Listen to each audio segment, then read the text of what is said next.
Shalom Yehuda, Shalom Ephraim, dans le nom de Yahweh, Yahweh l'Élohim de Yisraël, pour toujours, Léolam.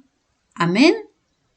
Aujourd'hui, lecture de la Haftara Karaïte dans Yeshayahu, dit Ésaïe, chapitre 34, verset 11 à chapitre 35, verset 10. C'est le pélican et le hibou qui en prendront possession. La chouette et le corbeau en feront leur demeure. On étendra sur ce pays le cordeau de la destruction et le niveau de la ruine. Ces nobles, il n'y en aura plus pour proclamer la royauté, et tous ces grands seront réduits à néant. Ces plaies seront envahies par les broussailles, ces forteresses par les orties et les charbons. Ils deviendront la demeure des chacals, le séjour des autruches. Là se rencontreront chats sauvages et chiens sauvages. La satyre se donneront rendez-vous. La Lilith elle-même établira son gîte et trouvera une retraite tranquille. Là aussi nichera la vipère. Elle y déposera ses œufs, les fera éclore et rassemblera les petits sous son ombre. Là enfin se réuniront en troupe les vautours. Interrogez le livre d'Élohim et lisez, nulle de ces bêtes ne fait défaut. L'absence d'aucune n'est signalée. C'est que la bouche de Yahweh les a convoqués. C'est ton souffle qui les a groupés.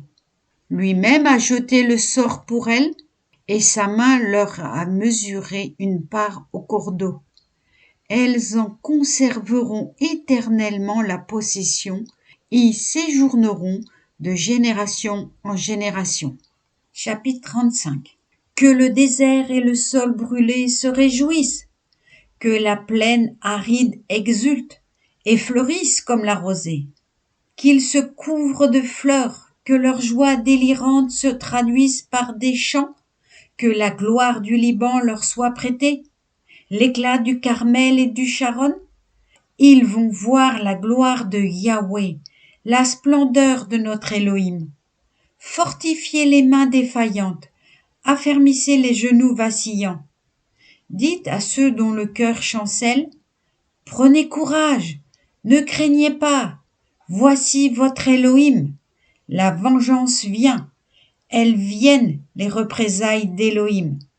Il va vous secourir.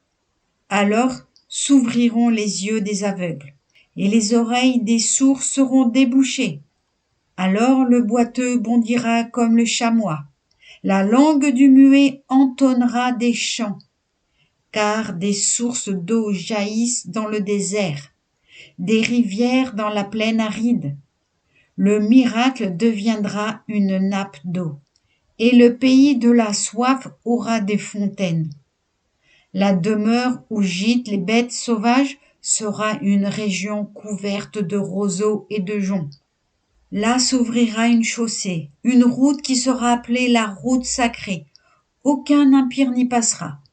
Elle leur est réservée à eux, ceux qui la suivront. Même les imprudents ne pourront s'égarer. Sur cette route, pas de lion à craindre. Nulle bête féroce ne l'abordera. Il ne s'en trouvera pas. Seuls les affranchis y marcheront.